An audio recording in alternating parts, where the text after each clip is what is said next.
ಸ್ನೇಹಿತರೆ, ಮೀಡಿಯಾ ಮಾಸ್ಟರ್ಸ್ಗೆ ಸ್ವಾಗತ, ಸುಸ್ವಾಗತ.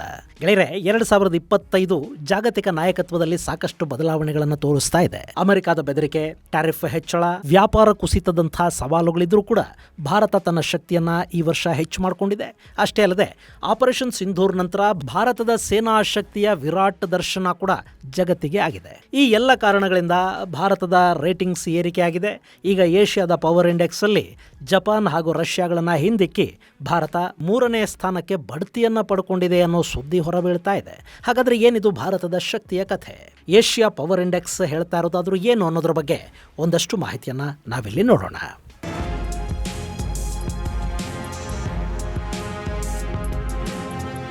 ಗೆಳೆಯರೆ, ಏಷ್ಯಾ ಪವರ್ ಇಂಡೆಕ್ಸ್ ಅಲ್ಲಿ ಭಾರತ ಮೇಜರ್ ಪವರ್ ಸ್ಥಾನವನ್ನು ಪಡ್ಕೊಂಡಿದೆ. 2024ರಲ್ಲಿ ಈ ಪಟ್ಟಿಯಲ್ಲಿ ಭಾರತ ಮಿಡ್ಲ್ ಪವರ್ ಅನ್ನಿಸ್ಕೊಳ್ತಾ ಇತ್ತು. ಆದರೆ ಈ ಬಾರಿ ಅಂದರೆ 2025ರಲ್ಲಿ ಅದು 40 ಅಂಕಗಳನ್ನು ಗಳಿಸ್ಕೊಳ್ಳೋದ್ರ ಮೂಲಕ ಮೇಜರ್ ಪವರ್ ಸ್ಥಾನಕ್ಕೆ ಬಡ್ತಿಯನ್ನು ಪಡ್ಕೊಂಡಿದೆ. ಇನ್ನು ಈ ವರದಿಯನ್ನು ಆಸ್ಟ್ರೇಲಿಯಾ ಮೂಲದ ಲೋವಿ ಇನ್ಸ್ಟಿಟ್ಯೂಟ್ ಅನ್ನೋದು ಕೊಡುತ್ತೆ.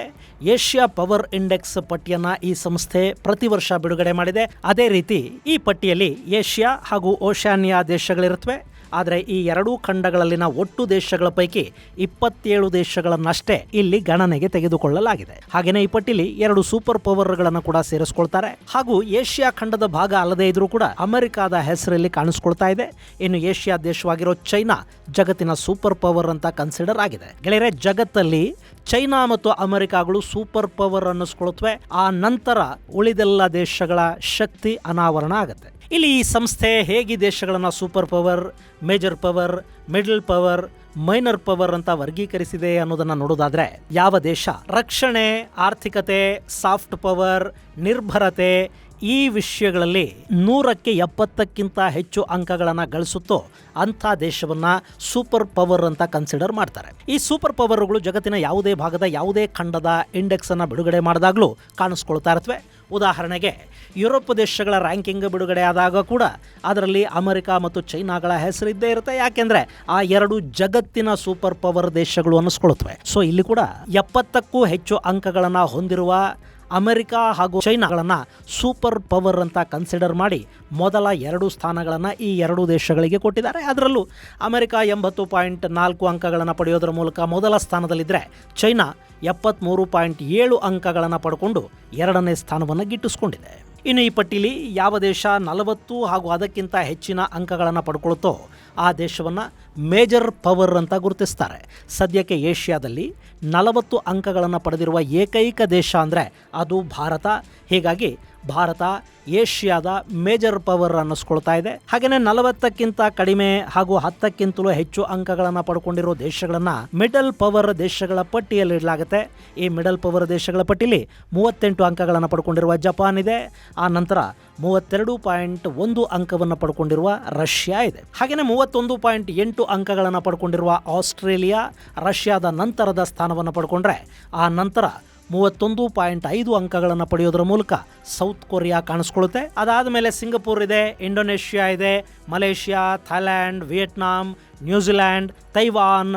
ಇಲ್ಲಿ ಮಜಾ ಅಂದರೆ ತೈವಾನ್ ಅನ್ನು ಕೂಡ ಈ ಪಟ್ಟಿ ಒಂದು ಪ್ರತ್ಯೇಕ ರಾಷ್ಟ್ರ ಅಂತ ಕನ್ಸಿಡರ್ ಮಾಡಿದೆ. ಹೀಗಾಗಿ ತೈವಾನ್ನ ಹೆಸರು ಕೂಡ ಮಿಡಲ್ ಪವರ್ ದೇಶಗಳ ಪಟ್ಟಿಯಲ್ಲಿ ಕಾಣಿಸ್ಕೊಳ್ತಾ ಇದೆ. ಹಾಗೆ ಫಿಲಿಪೀನ್ಸ್ ಹೆಸರು ಈ ಪಟ್ಟಿಯಲ್ಲಿದೆ. ಇನ್ನು ಈ ಪಟ್ಟಿಯಲ್ಲಿ ಜಗತ್ತನ್ನೇ ಸರ್ವನಾಶ ಮಾಡಿಬಿಡ್ತೀವಿ, ನಾವು ಹೋಗೋದಾದರೆ ಕೋಟ್ಯಂತರ ಮಂದಿಯನ್ನು ಕರ್ಕಂಡೇ ಹೋಗ್ತೀವಿ, ನಮ್ಮ ಬಳಿ ಅಣ್ವಸ್ತ್ರಗಳಿವೆ, ಜಗತ್ತಿಗೆ ನಾವು ಕೂಡ ಒಂದಷ್ಟು ಎಕ್ಸ್ಪೋರ್ಟ್ ಮಾಡ್ತೀವಿ, ಆದರೆ ನಾವು ಎಕ್ಸ್ಪೋರ್ಟ್ ಮಾಡೋದು ಉಗ್ರವಾದವನ್ನ ಅಂತ ಪೋಸ್ ಕೊಡ್ತಾ ಇರತ್ತಲ್ಲ ಪಾಕಿಸ್ತಾನ, ಅದು 14.5 ಅಂಕಗಳನ್ನು ಪಡ್ಕೊಂಡು 27 ದೇಶಗಳ ಪಟ್ಟಿಯಲ್ಲಿ 16ನೇ ಸ್ಥಾನವನ್ನು ಪಡ್ಕೊಂಡಿದೆ.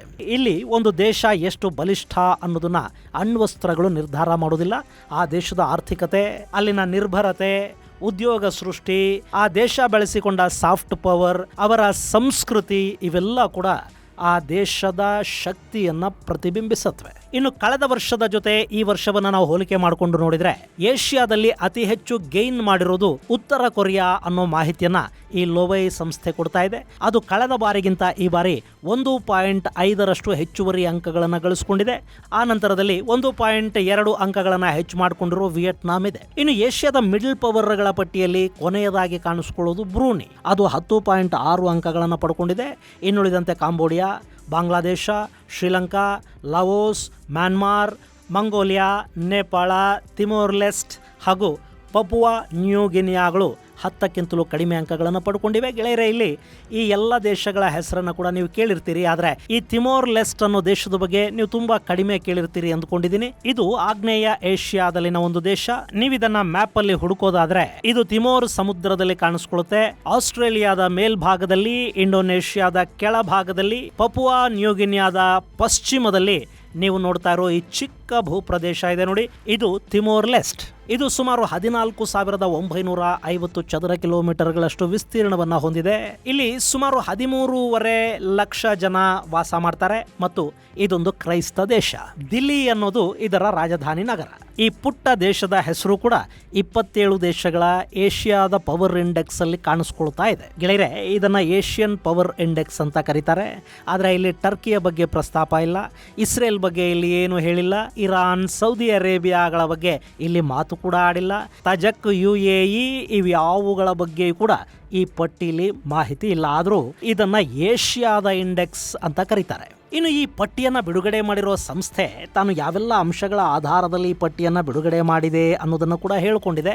ಅದನ್ನು ನಾವು ಗಮನಿಸಿ ನೋಡೋದಾದರೆ ಮಿಲಿಟರಿ ಶಕ್ತಿ, ರಕ್ಷಣಾ ಸಂಬಂಧಗಳು, ಎಕನಾಮಿಕ್, ಜಗತ್ತಿನ ಜೊತೆಗಿನ ಆರ್ಥಿಕ ಸಂಬಂಧಗಳು, ರಿಸಿಲಿಯನ್ಸ್, ಆರ್ಥಿಕ ದೃಢತೆ, ಸಂಸ್ಕೃತಿ, ರಾಜತಾಂತ್ರಿಕ ಪ್ರಭಾವ ಇವೆಲ್ಲವನ್ನ ಗಮನದಲ್ಲಿಟ್ಟುಕೊಂಡು ಈ ವರದಿಯಲ್ಲಿ ಅಂಕಗಳನ್ನು ಕೊಡಲಾಗಿದೆ ಅಂತ ಲೋವಿ ಇನ್ಸ್ಟಿಟ್ಯೂಷನ್ ಇಲ್ಲಿ ಹೇಳ್ಕೊಳ್ಳುತ್ತೆ. ಆದರೆ ರಾಜತಾಂತ್ರಿಕ ಪ್ರಭಾವದ ವಿಷಯದಲ್ಲಾಗ್ಲಿ, ಆರ್ಥಿಕ ಸಂಬಂಧಗಳ ವಿಷಯದಲ್ಲಾಗ್ಲಿ, ಸಾಧನೆಯ ವಿಷಯದಲ್ಲಾಗ್ಲಿ, ರಾಜತಾಂತ್ರಿಕ ಪ್ರಭಾವದ ವಿಷಯದಲ್ಲಾಗ್ಲಿ ನಾವು ಅರಬ್ ದೇಶಗಳನ್ನ ಹೊರಗಿಟ್ಟು ಏಷ್ಯಾನ ನೋಡೋದಕ್ಕೆ ಸಾಧ್ಯ ಆಗೋದಿಲ್ಲ. ಅಫ್ಕೋರ್ಸ್ ಅಲ್ಲಿನ ರಕ್ಷಣೆಯನ್ನು ಅಮೆರಿಕ ವಹಿಸಿಕೊಂಡಿದೆ ಅನ್ನೋದನ್ನು ಬಿಟ್ಟರೆ ರಾಜಕೀಯ ಪ್ರಭಾವ, ಆರ್ಥಿಕ ಸಂಪನ್ಮೂಲಗಳು ಇವೆಲ್ಲ ಅಲ್ಲಿ ಹೇರಳವಾಗೇ ಇವೆ. ಹಾಗೆ ಅವರ ಪ್ರಭಾವ ಕೂಡ ಜಗತ್ತಿನ ಮೇಲೆ ತುಂಬ ಹೆಚ್ಚಿದೆ. ಜಗತ್ತಲ್ಲಿ ಪೆಟ್ರೋಲಿಯಂನ ಬೇಡಿಕೆ ಎಲ್ಲಿಯವರೆಗಿರುತ್ತೋ ಅಲ್ಲಿವರೆಗೆ ಅರಬ್ ದೇಶಗಳ ಪ್ರಭಾವ ಕೂಡ ಕಡಿಮೆ ಏನಾಗೋದಿಲ್ಲ. ಹೀಗಿರುವಾಗ ಈ ಪಟ್ಟಿಯಲ್ಲಿ ಅವರನ್ನು ಸೇರಿಸ್ಕೊಳ್ಳದೇ ಇರೋದಕ್ಕೆ ಕಾರಣ ಏನು ಅನ್ನೋ ಪ್ರಶ್ನೆಗಳಿಗೆ ಆ ಸಂಸ್ಥೆ ಉತ್ತರಗಳನ್ನಿಲ್ಲಿ ಕೊಟ್ಟಿಲ್ಲ.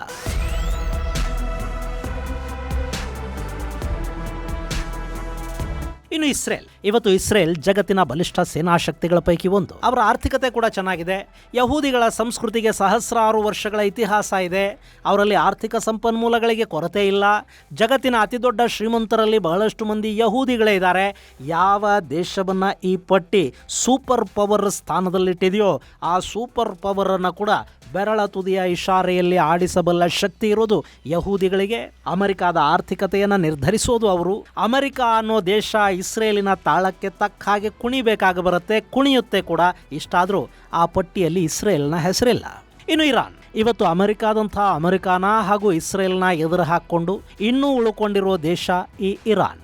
ಇಲ್ಲಿ ಇರಾನ್ ಅಮೆರಿಕ ಹಾಗೂ ಅದರ ಮಿತ್ರ ರಾಷ್ಟ್ರಗಳ ಜೊತೆಗಿನ ಸಂಬಂಧಗಳನ್ನು ಸರಿಯಾಗಿ ಇಟ್ಟುಕೊಂಡಿಲ್ಲ ಅನ್ನೋದು ಬಿಟ್ಟರೆ ರಷ್ಯಾ, ಚೈನಾ, ಭಾರತಗಳಂಥ ದೇಶಗಳ ಜೊತೆ ಇರಾನ್ಗೆ ಅದರದ್ದೇ ಆದ ಸಂಬಂಧಗಳಿವೆ.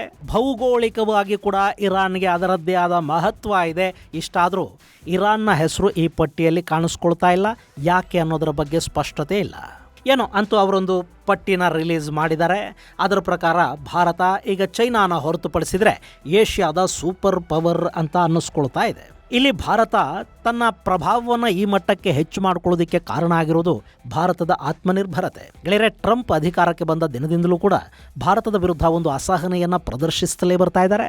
ಭಾರತ ತನ್ನ ಮಾತನ್ನು ಕೇಳ್ತಾ ಇಲ್ಲ, ಅದು ತನ್ನ ತಾಳಕ್ಕೆ ತಕ್ಕ ಹಾಗೆ ಕುಣಿತಾ ಇಲ್ಲ ಅನ್ನೋದು ಟ್ರಂಪ್ ಅಸಮಾಧಾನಕ್ಕೆ ಕಾರಣ. ಹಾಗೆಯೇ ಭಾರತದ ಜೊತೆ ಟ್ರೇಡ್ ಅಗ್ರಿಮೆಂಟನ್ನು ಮಾಡಿಕೊಳ್ಳೋ ಬಗ್ಗೆ ಅಮೆರಿಕಾಗೆ ಸಾಕಷ್ಟು ಆಸಕ್ತಿ ಇತ್ತು. ಆದರೆ ಭಾರತ ಆ ಒಪ್ಪಂದಕ್ಕೆ ಕೆಲ ಷರತ್ತುಗಳನ್ನು ಹಾಕ್ತು. ಅಮೆರಿಕಾದ ಕೆಲ ಪ್ರಾಡಕ್ಟ್ಗಳಿಗೆ ಭಾರತ ಮುಕ್ತ ಮಾರುಕಟ್ಟೆಯನ್ನು ಒದಗಿಸಿಕೊಡೋದಕ್ಕೆ ಒಪ್ಪಲಿಲ್ಲ. ಹೀಗಾಗಿ ಟ್ಯಾರಿಫ್ನ ಮೂಲಕ ಭಾರತವನ್ನು ಬಗ್ಗಿಸಿಕೊಳ್ಳೋ ಪ್ರಯತ್ನವನ್ನು ಅಮೆರಿಕ ಮಾಡ್ತಾ ಹೋಯಿತು.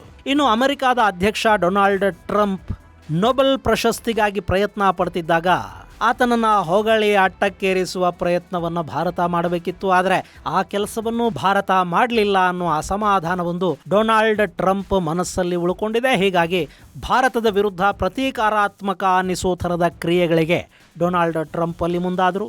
ಇಷ್ಟಾದರೂ ಭಾರತ ಅಮೆರಿಕದ ಎಲ್ಲ ಟ್ಯಾರಿಫ್ ಬೆದರಿಕೆಗಳನ್ನು ಮೀರಿ ನಿಲ್ತು. ಟ್ರಂಪ್ ಒತ್ತಡಗಳ ನಡುವೆ ಕೂಡ ಭಾರತದಲ್ಲಿ ಇನ್ವೆಸ್ಟ್ಮೆಂಟ್ಗಳು ಹೆಚ್ಚಾದವು. ಭಾರತದ ಸಾಕಷ್ಟು ಉತ್ಪನ್ನಗಳು ಅಮೆರಿಕದ ಮಾರುಕಟ್ಟೆಯನ್ನ ಕಳ್ಕೊಂಡ್ರೂ ಕೂಡ ಭಾರತದ GDP ಬೆಳವಣಿಗೆಯ ಮೇಲೆ ಇದು ಪ್ರಭಾವವನ್ನು ಬೀರಲಿಲ್ಲ. ಮತ್ತೊಂದು ಕಡೆ ಭಾರತ ಅಮೆರಿಕನ ಹೊರತುಪಡಿಸಿ ತನ್ನ ಮಾರುಕಟ್ಟೆಯನ್ನು ಜಗತ್ತಿನ ಮತ್ತಿತರ ದೇಶಗಳಲ್ಲಿ ವಿಸ್ತರಿಸಿಕೊಳ್ತಾ ಹೋಯಿತು. ಇದು ಭಾರತದ ಆರ್ಥಿಕ ಪ್ರಗತಿಗೆ ಕೂಡ ದೊಡ್ಡ ಮಟ್ಟದಲ್ಲಿ ಸಹಾಯವನ್ನು ಮಾಡಿತು. ಹಾಗೆಯೇ ಭಾರತದಲ್ಲಿನ ಸಂಪನ್ಮೂಲ, ಅದರಲ್ಲೂ ಇಲ್ಲಿನ ಯುವ ಜನತೆ ಭಾರತಕ್ಕೆ ದೊಡ್ಡ ಶಕ್ತಿಯಾಗಿ ಕಾಣಿಸ್ತಾ ಇದೆ. ಭವಿಷ್ಯದಲ್ಲಿ ಭಾರತವನ್ನು ಎತ್ತರಕ್ಕೆ ಕೊಂಡೊಯ್ಯಬಲ್ಲ ಶಕ್ತಿ ಈ ಯುವ ಸಮೂಹಕ್ಕಿದೆ. ಹೀಗಾಗಿ ಭಾರತ ಆತ್ಮನಿರ್ಭರತೆಯನ್ನು ಸಾಧಿಸ್ತಾ ಹೋಗ್ತಾ ಇದೆ. ಇನ್ನು ತನ್ನ ಪ್ರಭಾವವನ್ನು ಹೆಚ್ಚಿಸಿಕೊಳ್ಳೋ ನಿಟ್ಟಲ್ಲಿ ಕೂಡ ಭಾರತ ಯಶಸ್ವಿಯಾಗಿದೆ. ಇವತ್ತು ಭಾರತವನ್ನು ಸೂಪರ್ ಪವರ್ ದೇಶದ ಹಾಗೆ ನೋಡಲಾಗ್ತಾ ಇದೆ. ಯುಕ್ರೇನ್ನ ಅಧ್ಯಕ್ಷ ಹಾಗೂ ಯುರೋಪ್ನ ದೇಶಗಳ ನಾಯಕರು ಯುರೋಪಲ್ಲಿನ ಯುದ್ಧ ನಿಲ್ಲಿಸೋದಕ್ಕೆ ಭಾರತದ ಕೈಲಿ ಮಾತ್ರ ಸಾಧ್ಯ ಅನ್ನೋ ಹೇಳಿಕೆಗಳನ್ನು ಕೊಡ್ತಾ ಇದ್ದಾರೆ. ಇತ್ತೀಚೆಗೆ ಭಾರತ ಚೈನಾ ಜೊತೆಯಲ್ಲಿ ಕೂಡ ಸಂಬಂಧಗಳನ್ನು ಸುಧಾರಿಸಿಕೊಳ್ಳುವ ಪ್ರಯತ್ನವನ್ನು ಮಾಡ್ತಾ ಇದೆ. ಸೊ ಭಾರತ ತನ್ನ ಪ್ರಭಾವವನ್ನು ಹೆಚ್ಚು ಮಾಡಿಕೊಳ್ತಾ ಇದೆ. ಇನ್ನು ಭಾರತದ ಮಿಲಿಟರಿ ಶಕ್ತಿ 2025ರಲ್ಲಿ ಜಗತ್ತಿಗೆ ಗೊತ್ತಾದ ಅತಿ ದೊಡ್ಡ ವಿಷಯಗಳ ಪೈಕಿ ಒಂದು ಭಾರತದ ವಾಯುಪಡೆಯ ತಾಕತ್ತು. ಗೆಳೆಯರೆ, ಚೈನಾ, ಪಾಕ್ ಹಾಗೂ ಟರ್ಕಿಗಳು ಒಟ್ಟೊಟ್ಟಿಗೆ ಭಾರತದ ವಿರುದ್ಧ ಕಿತಾಪತಿಗಳನ್ನು ಮಾಡ್ತಲೇ ಬರ್ತಾ ಇದ್ವು. ಭಾರತದ ಮೇಲೆ ಪದೇ ಪದೇ ಭಯೋತ್ಪಾದಕರ ದಾಳಿಗಳಾಗೋ ಹಾಗೆ ಪಾಕಿಸ್ತಾನ ನೋಡ್ಕೊಳ್ತಾ ಇತ್ತು. ಅದಕ್ಕೆ ಚೈನಾ ಕುಮ್ಮಕ್ಕು ಕೊಡ್ತಾ ಇತ್ತು. ಟರ್ಕಿ ಆರ್ಥಿಕ ಸಹಾಯವನ್ನು ಮಾಡ್ತಾ ಇತ್ತು. ಇಸ್ಲಾಮಿಕ್ ಉಮ್ಮಾ ಹೆಸರಲ್ಲಿ ಭಾರತದ ವಿರುದ್ಧ ಟರ್ಕಿ ಹಾಗೂ ಪಾಕ್ಗಳು ಜಂಟಿಯಾಗಿ ಕೆಲಸ ಮಾಡ್ತಾ ಇದ್ವು. ಆದರೆ ಯಾವಾಗ ಆಪರೇಷನ್ ಸಿಂಧೂರ್ ಆಯ್ತೋ, ಭಾರತದ 3 ಪಡೆಗಳು ಪಾಕನ್ನು ಪುಡಿಗುಟ್ಟಿದ್ದು ಮಾತ್ರ ಅಲ್ಲ, ಚೈನಾ ಹಾಗೂ ಟರ್ಕಿ ಕೊಟ್ಟ ಆಯುಧಗಳು ಕೂಡ ಭಾರತದ ಸೇನಾ ಶಕ್ತಿಯ ಮುಂದೆ ಕೆಲಸಕ್ಕೆ ಬರಲಿಲ್ಲ. ಪಾಕಿಸ್ತಾನದ ಏರ್ ಬೇಸ್ಗಳ ಮೇಲೆ ಭಾರತದ ಮಿಸೈಲ್ಗಳು ಬೀಳ್ತಾ ಇದ್ದ ಹಾಗೆ ಭಾರತದ ಸೇನಾ ಶಕ್ತಿಯ ಗ್ರಾಫ್ ಏರತೊಡಗಿತು. ಅಣ್ವಸ್ತ್ರ ಶಕ್ತಿ ಆದರೂ ಕೂಡ ಪಾಕಿಸ್ತಾನಕ್ಕೆ ಭಾರತವನ್ನು ತಡೆಯೋ ತಾಕತ್ತಿರಲಿಲ್ಲ. ಇಲ್ಲಿ ಅಣುಶಕ್ತ ದೇಶಕ್ಕೊಂದು ಡೆಟರೆನ್ಸ್ ಅನ್ನೋದು ಸಹಜವಾಗೇ ಬರುತ್ತೆ ಅನ್ನೋ ಮಿತ್ತಿತ್ತಲ್ಲ, ಅದನ್ನು ಕೂಡ ಭಾರತ ಆಪರೇಷನ್ ಸಿಂಧೂರ್ ಮೂಲಕ ಹೊಡೆದು ಕೆಡುವುದು. ಹೀಗಾಗಿ ಆಪರೇಷನ್ ಸಿಂಧೂರ್ ಅನ್ನೋದು ರಕ್ಷಣೆಯ ವಿಷಯದಲ್ಲಿ ಭಾರತದ ಗ್ರಾಫ್ ಏರಿಕೆ ಆಗುವ ಹಾಗೆ ಮಾಡಿದೆ. ಈ ಎಲ್ಲ ಕಾರಣಗಳಿಂದ ಭಾರತ ತನ್ನ ನಂಬರ್ಸನ್ನು ಇಲ್ಲಿ ಹೆಚ್ಚು ಮಾಡಿಕೊಂಡಿದೆ.